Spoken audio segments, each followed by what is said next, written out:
Mirror, mirror on the wall, who is the fairest of them all? Snow White yarn?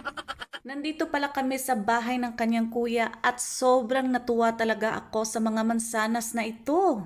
Sobrang nakakatakam talagang tingnan at napaka-red na mga apples na ito. Napatanong tuloy ako, wow, ang dami nyo namang apples, hindi nyo ba to kakainin? At ang sagot naman ng kuya niya ay hindi kasi nagsasawa na kami sa kakakain ng apples at normal lang yan siya dito para lang yung bush at napakarami kahit saan may apples.